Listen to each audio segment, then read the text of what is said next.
Привет to all of you. Welcome to my YouTube channel. My name is Luna Ali and I chose Russian education system to be my first video as I have been getting a lot of questions on this topic. So without any further delay, let's go. Okay, so let's start from the beginning. Firstly, there's the kindergarten, which is optional to choose. Usually people go there when they're like 3 and it continues up to when they are 5 or 6 years old. Then comes the school itself. So firstly, there's the primary school, which is from 1st to 4th class. Then comes the middle school. It is from 5th till the 9th class. What happens next is quite interesting, so let me say you in details about everything. Well, 9 classes are compulsory for everyone in Russia. Well, you do not have a choice whether to go to school or to not. You must. Then comes the high school, the 10th and 11th classes. But as you've completed the 9 classes course, you have a choice whether you can go to a college and get profession, well, like a hairdresser, a mechanic, computer programmer, but without the higher degree and etc. Or you can go to the high school, which is 10th and 11th classes, repeat myself again, sorry, and then you get a chance to apply for the university to get a higher degree. There is one more interesting thing about schools that I would like to tell to you.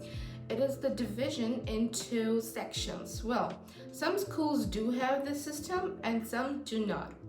Well, the system itself is when the classes get divided not into just sections like A, B, C, or D, but into a profile subject classes. For example, if you're preparing to go to a medical university, you will be put into the chemistry biology class. If you are intending to do some physics, computer engineering, or just engineering in the future, you will be put into the physics and maths class. And also there are 2 more classes as far as I know. It's the humanities classes where you study the humanities subject, for example, social studies, literature, the languages, history, and etc. And the social economical classes where you study economics and social studies. There may be some different classes, but that's all I know. I myself was in the humanities classes, and I have some friends from the chemistry biology class. Next comes the exams. Well, the exams here, which are after the 11th classes, are called Unified National Exams. UNE, basically. We call it ЕГЭ here. Единый государственный экзамен. Okay, so these exams are compulsory for a student who is applying for a university. Well, if you're applying for a college, there's another system, but if we are trying to go for a university, so there comes these exams. Now let me explain you how does it work. So there are compulsory exams which everyone has to give. It is Russian and maths. And other subjects which will be chosen individually by a student may differ. You can choose 1 more exam, you can choose 2, you can give them all if you want to, if you're crazy enough to do so. But a person applying for university usually sees what subjects are required for the university he is applying for, or for the universities he is applying for, because this system allows a person to choose different universities which program quite the same program. Or for example, like I want to study law, so I'm applying for 3 different universities which has the same program, like international law, everything is the same, but the universities are different. Now, every faculty of every university has a list of exams which are required to be given to apply for this university. For example, medical university needs Russian, as I already said, and chemistry and biology. Law university needs social studies, English, or it may need history and social studies and Russian. Engineering college university, may need Russian, physics, and maths. So like the thing is that you have to give Russian and maths. Russian will be included everywhere, but the maths itself may not be included in like medical universities and humanities universities and etc. Now usually there's a combo of 3 exams that is included, and you can get a total of 300 marks. But some universities have additional exams, but that's another story to tell, so let's just concentrate on the exams itself right now. So the scoring system is hard to understand even for us because we have their primary scores which are converted into secondary scores. Well, I'll try to explain it a bit to you, just not to get you confused. So as I've already told, the maximum that you can score is 300. It means 100 in one subject, 100 in second subject, and you understood what I'm trying to say. So the thing is that when you write an exam, they don't have like 100 questions to rate it 1 score per question. They have some questions which can cost you 3 points or 2 points or 1 point, and these points are converted into secondary scores. Basically, every subject has its own system of conversion. Like in Russian, there's maximum of 50 points. Like there are, I forgot how many questions were there, 20 test questions and 1 essay in Russian. And you can get maximum of 50 points. If you get 50, it means you got 100. If you got 49, it means you scored 97. And well, I got 91. It means I made 3 mistakes and I scored 47, I guess. Yeah, so that's why I got 91. And the same system goes with every other subject. Like in English, I got 90. I don't know how many primary scores are those. In social studies, I got 88. Now, based upon how many points did you get, it is being decided whether you get paid education or free one. The system itself is very interesting, quite interesting. The government do offer a number of free seats for students who scored a lot. But the thing is that not every university or every faculty has the free seats.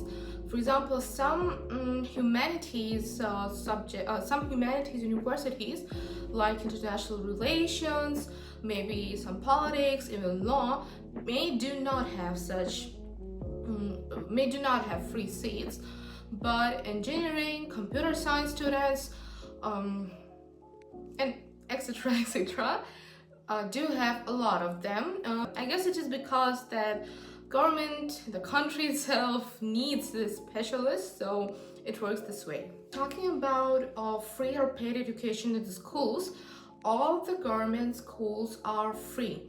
The government schools itself are, I don't know, everywhere. Every part of the city has 2 or 3 government schools, and they're in a very good condition.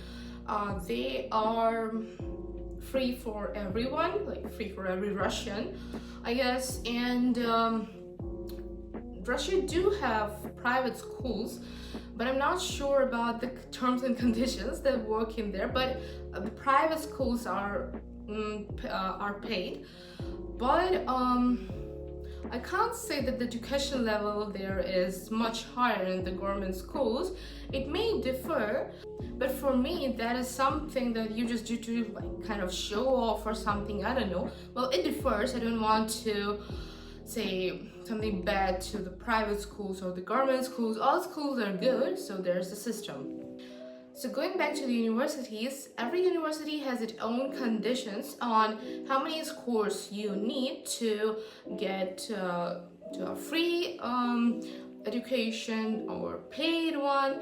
So it may differ. Like some universities need you to score 290 plus, 290 and plus, and even more than that. Some say it's just 275, 285, 290, and etc. etc. So it's like for the free education. For the paid education, the marks are much less, like 180, 200 out of 300. 210, 230, and etc. Well, even these marks are hard to score. Like you can imagine, like if you got 90 or like 91 in every exam, like 90 plus 90 plus 90, and you get 270 marks itself. Well, it's not that bad, but it's the 90 marks, they're very high, even for, I don't know, for everyone. Not everyone scores like 90 and 90 plus. So the maximum average, I guess, is like 80 plus, 75 plus, or something like that. Okay, talking about what happens next, I don't know much, but I know that there's 4 years of bachelor's, 2 years of master's if you want to. But if you want to like work in Russia, it is needed because you are a better specialist if you do have bachelor's and master's degrees. And afterwards, there are some other scales of education which you can get, but that's all optional. But Russia is going to change the education system. I don't know what they're going to do. I guess they're going to have another system where there will be no bachelor's or master's. There will be a full complete program of 5 years or plus minus 1-2 year, I guess. And they're going to do that from next year, I guess, because I will be the last, so my batch will be the last batch who will get the opportunity to get a bachelor's and get a master's itself. Okay, so I guess I have explained it all to you, but there are some questions that you guys asked me and I have to answer them. So I guess that I will be able to answer all of your questions, but if you still do not understand something that I said today, or you have some more questions, so please do write them in the comments and I will answer them for sure. So first question is, which are the best universities for computer science? See, I am not a professional in these matters. I can't say which university is the best, which is not good enough. Well, you can Google the official list, which, I don't know, ratings of different websites which say that this university may be better than the other and etc. Okay, so next one is, on what language do students from other countries study? Well, it is different for many universities. Like medical students study in English. Okay, so next one is, how do students find their job after graduation, or do students mostly go for masters?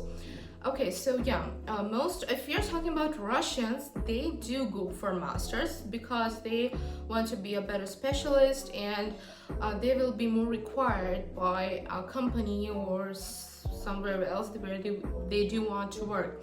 Talking about foreign students, actually that's also a very interesting question, because I've seen a lot of foreigners working here. There are a lot of professors and they do work in companies or etc. But I don't know if it will be convenient for a foreigner to be working here, because it is very hard to find a job even for a Russian.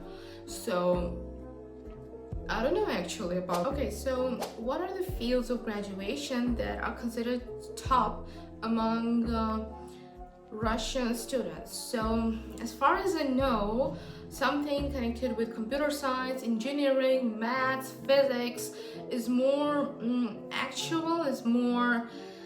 required right now, and it is more needed by the government, by different companies. Okay, so next question is the education in Russia only in Russian? In Russian, okay. Yes. We do not have here English medium schools, or we do not study in any other language. We do study in Russian. Okay, so what is the admission process in Russian schools and universities? Talking about schools, we do not have any admission system right here. You just apply to a school and you just get You just get there. There is no entrance exams. There is nothing, because I don't know. It is very convenient system out here. But if the school has no seats, like everything is full, it is all full, you may be given another option to like to join another school which may be not so far from the area you are living, or something like that. Talking about admission in universities, I hope that I've answered you the questions. Well, you give the exams, then you wait for the results, which are basically 2 weeks for every subject. Then you apply for the university. Like I have already applied, now waiting for the answer. They will just send a list where I may be or maybe not, and then I will decide whether I want to join this university or no. Well, the learning process in Russia starts on the 1st of September in schools and kindergartens and universities everywhere. What is the average cost of education in Russia? Well, in schools we do not have any paid programs, but in universities it may differ. Like Moscow, St. Petersburg may cost maybe like 400,000, 4 lakhs, or 500,000, 5 lakhs, something like that. For example, it also depends on the program you're studying. Like if you're studying something like maths, engineering or something, it may cost a little bit less. If you're studying for some humanities subject, for example international relations or law or something, it may be 400,000, 500,000. Okay, in additional, I can say a bit about Russian schools like Harvard. What do we study there? So like from the 1st to 4th class there are not so many subjects. It's like Russian maths. There was a subject called Окружающий мир. It means the world around you. It was a subject where you studied about the nature around you. Well, it was kind of a mix of history a bit and biology, but for kids. But in the 5th class we got history, social studies. Well, social studies in Russia, it is a huge subject. It includes such blocks as economics, politics, law, sociology, human and social groups, and etc. Then we got biology, chemistry, physics, geography, algebra, geometry, and that is what we have been studying from 5th to 11th class. The teachers are not so strict. Well, I studied at an Indian school and I know that these teachers there are very strict. You're not allowed to bring phone, you're not allowed to do a lot of things. There is a strict school uniform which you have to wear, and nothing more or less than that. Well, if there's a blue shirt, then you have to wear a blue shirt. Not light blue, not sky blue, not dark blue, the blue itself. Well, so in Russia it is not like that. Well, you do have a color palette of your school uniform you can wear, like the top you wear should be white, bottom you wear should be dark blue or even black, like office wear. And here is, I don't know, is a field of varieties of what you can do, of styling, of fashion, I guess. Like I don't know, you can wear everything that just matches the I don't know, the dress code itself. Okay, what comes for the discipline here, the discipline in Russian schools? Well, it also differs on teachers, on the school itself. I studied in a lyceum. Well, we have normal schools, we have lyceum, we have gymnasiums, and these two types of schools are quite harder and they're quite more disciplined. So I guess, oh my god, what's wrong with my hair? So I guess I got from an Indian strict school to a Russian strict school. But still, Indian schools are more strict. They are more, I guess, disciplined. But I don't know, I like it here also because you're not being forced to do something you don't want. Teachers understand you. They kind of become a friend to you.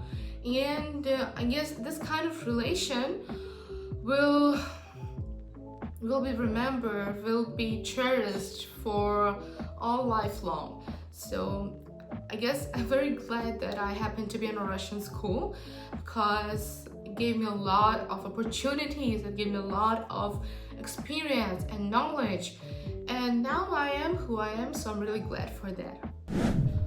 Well, those are all the questions that I got, and I am really very nervous. I hope that I was able to answer all of your questions and I was able to explain you how does it work, because I really got a lot of questions on like the exams here, how are they, and everything else. So I really do hope that you understood everything, but if not, please ask me anything in the comments and I'll make sure that I answered all of your questions. So bye for now. Thank you for watching this video. Share it with your friends. Maybe they'll like it and they'll love to get to know more about Russia, because there are a lot of stereotypes in the world about Russia, and I just want to say to everyone that it is not true. Russia is much more than the balalaika, bear, and etc, etc. So join my channel and have a good day. Goodbye.